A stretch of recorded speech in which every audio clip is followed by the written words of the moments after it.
Homeschooling can sometimes feel like we're carrying the entire weight of our child's education on our shoulders.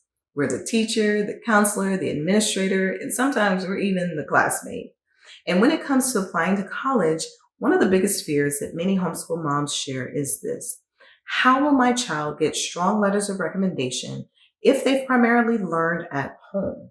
This is one of the biggest challenges I faced when helping my daughter apply to college.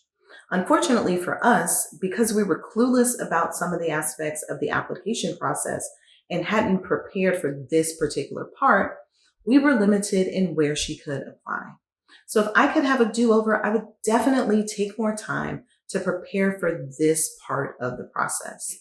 In order to keep you from making the same mistake that I did, today I'm breaking down everything you need to know about letters of recommendation specifically for homeschool students, the types of letters colleges expect, who should write them and when to ask, and how to navigate things like FERPA and waiving rights. By the end, you'll feel confident in helping your student secure powerful recommendations that strengthen their application. First, let's talk about why letters of recommendations matter.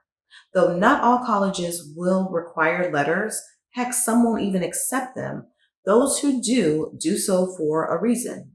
Primarily, private schools and competitive public schools will require at least one recommendation letter.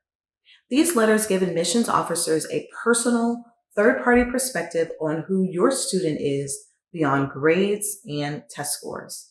They provide insight into your child's character, work ethic, leadership, and contributions both inside and outside of the classroom. Especially for homeschoolers, strong letters can validate and highlight academic rigor from an outside voice. Ultimately, these letters can either help or hurt your student's chances of being admitted to a school. It's important to choose wisely when deciding who your student will ask to write these letters, because what the letters say or don't say can speak volumes. Before we move forward, I want to make clear what the letter of recommendation is not. This letter is not a restatement of information that can already be found elsewhere in the application. The admissions staff already has access to your teen's transcript, extracurriculars, and school profile. Each letter should add to the application. Please keep that in mind. So now let's spend some time talking about the 3 types of letters your student needs to be ready to ask for. The first is the counselor recommendation. At traditional schools, this letter is written by the student's school counselor. My mom is a retired school counselor, and I always remember her spending a good chunk of the fall semester each year writing letters for her college-bound students. In fact, she had a whole system in place. And because she was familiar with the schools and scholarships her students were applying to, she knew how to craft the letters to fit their needs. For homeschoolers, you, the parent, often serve as the counselor. So yes, you will be writing this particular letter on your student's behalf. This might seem easy, but can actually be a bit tricky. Unlike experienced school counselors, we don't know what colleges are looking for, how formal the letters should be, or how personal they should get. This is what you need to know. The specific purpose of this letter is to paint a picture of what your student's role will be at the school they're applying to. Holistically, how will they contribute in the classroom, outside of the classroom, and in the community? Are they ready for the college environment, and are they willing to contribute once they get there?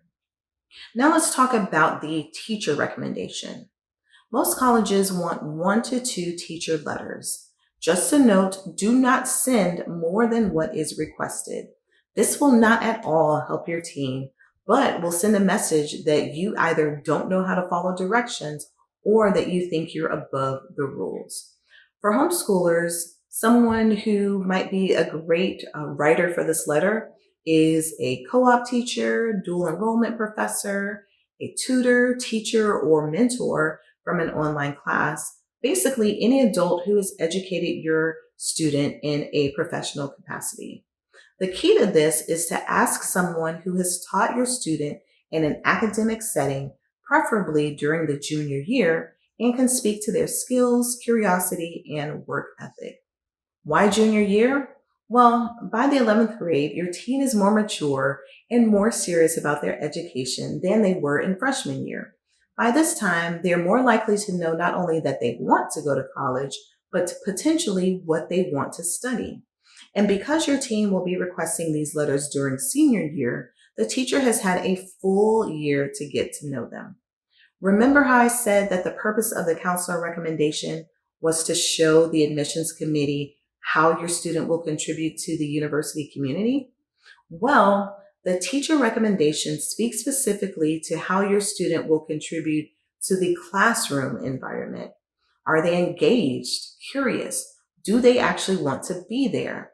Will they make the experience better for the professor and the students in the class? They can look at the transcript to see how your student performed in this teacher's class. However, admissions committees are interested in learning about the student behind the grade, not the leader, not the athlete, but the student. The least common type of requested recommendation letter is the personal or character letter. This one you don't hear about as much because it can be hit or miss, and the admissions committee is not really sure what they're going to get. This is the one that you have to be the most careful with because unless it's required, it might not help your student as much as you think it will. And just like with the other letters, if the admissions committee doesn't ask for it, don't send it. So who can write this particular letter on your teen's behalf?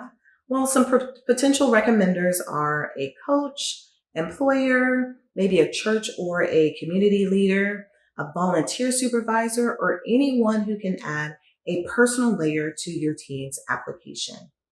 With this letter, you'll want to think of a person who can speak to your teen's character, their leadership, or maybe their integrity. Now that you know what the different types of recommendation letters are, let's talk about how to choose the right people to write them. Sometimes admissions committees make this decision pretty easy for you. They may ask for letters from specific core teachers such as math or English.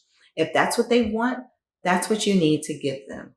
If your student does have a little bit more leeway in this area, they're going to want to pick people who know them well and can write specific, detailed stories, not just things like she's hardworking or he's a good student. You want to look for recommenders who can speak to your child's growth over time. So maybe it is the science teacher who on the first day of junior year encountered a very soft-spoken student, but by the end of the year saw a student who had grown and had decided to take more leadership roles in the class. You also want to look for recommenders who can provide examples of your student taking initiative, solving problems, or being active in some kind of leadership role.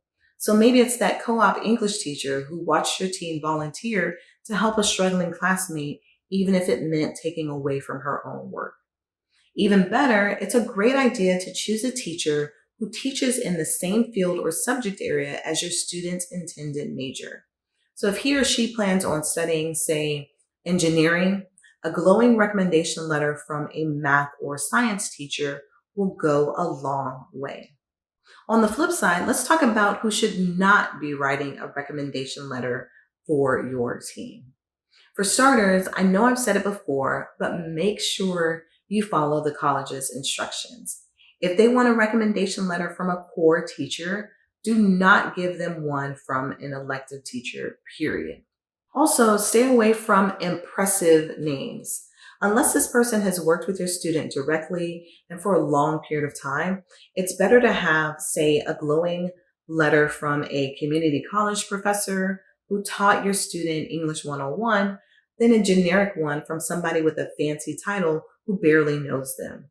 The only exception to this that I can think of is if your teen is applying to West Point or another military academy and needs a nomination from the vice president, a senator, or some other specific politician. At this point, elementary and middle school teachers are off limits, as are those who do not know your teen at this particular stage in their life. Lastly, if you have to question whether someone would have great things to say about your teen, they're probably not going to be a good choice. Even if your kid is not the best student, he or she should feel positive that the recommender will support their application through the letter. Let's talk a little bit about when your teen should ask for these letters. First of all, make sure the request is coming directly from the student and not from you as the parent. It's important that your teen take ownership of as much of the application process as possible. They should start asking at the end of junior year or at the beginning of senior year at the latest. This is because teachers and professors get busy, so you want to give them at least 6 to 8 weeks notice. Some teachers may want your teen to follow a specific process, so asking for the recommendation early will allow your teen to do their part. Your teen should always ask for the recommendation in person. If that's not possible, maybe because the teacher retired or has relocated, your student can send a polite, formal email to that teacher. Now, I didn't want to end this conversation without touching on FERPA. FERPA, or the Family Educational Rights and Privacy Act, protects your students' privacy when it comes to educational records and gives them rights with regards to if and how any of those records or any of that information is released. When students request recommendation letters through Common App or similar platforms, they're going to see a FERPA waiver. This waiver asks your student whether he or she wants to waive their right to read the letters. Waiving means that they are not allowed to see the recommendation letter during the admissions process. Most admissions experts, myself included, recommend students waive this right because, number one, it signals to colleges that the letters are honest and candid, and number two, keep in mind that some recommenders may write more openly when they know that the student is not going to see or have access to the letter. This is why I recommend that your student only ask for letters from those who they feel are supportive of their application. So to recap, letters of recommendation can be one of the most valuable parts of your student's college application. By carefully choosing recommenders, asking early, and understanding the nuances like FERPA, you can help your child make a strong, well-rounded application even as a homeschooler. I'm working on a step-by-step resource that makes letters of recommendation so much easier for homeschool families. If you'd like to be the first to know when it's ready, I'll leave a link below so that you can join my email list. Thank you so much for watching, and I will see you in the next video.